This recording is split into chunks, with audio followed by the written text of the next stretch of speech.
नमस्कार मित्रांनो. काही दिवसापूर्वीच सर्व शाळा सुरू झाल्या. छोट्या छोट्या पावलांनी मोठी मोठी स्वप्न डोळ्यात घेऊन अनेक चिमुकले पहिल्यांदाच शाळेच्या उंबरठ्यावर आले. पण या प्रवेश प्रक्रियेत एक गोष्ट मनाला सतत खटकत राहते. आज अनेक शाळांमध्ये प्रवेश देताना मुलाला किती येतं, त्याला अंक ओळखता येतात का, त्याला वाचता येतं का, इंग्रजी बोलता येतं का, याची चाचणी घेतली जाते. आणि इतकंच नाही तर पालकांचं शिक्षण, त्यांचा व्यवसाय आणि वार्षिक उत्पन्नही विचारलं जातंय. पण एक प्रश्न मनात उभा राहतो, जर 4-5 वर्षाच्या मुलाला सगळं आधीपासून येत असेल तर मग शाळेची काय गरज? शाळा म्हणजे ज्ञान देणारी जागा असते मित्रांनो. कच्च्या मातीला आकार देणारा कुंभार म्हणजे शिक्षक असतो.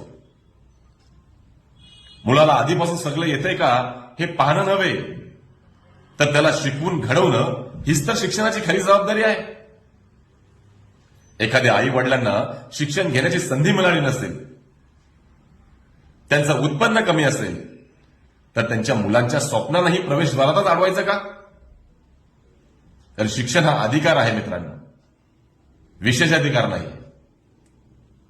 आम्ही खरंच ना स्वतःला नशिबवान समजतो, कारण आम्हाला अशा शाळा मिळाल्या जिथे आमची किंवा आमच्या आई वडिलांची मुलाखत घेतली नाही.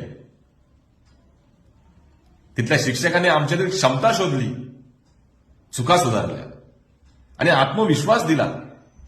आणि म्हणूनच आज आम्ही माणूस म्हणून छान पद्धतीने घडलो. आजही त्या शिक्षकांकडे पाहिलं ना की आई वडिलांची माया जाणवते मित्रांनो.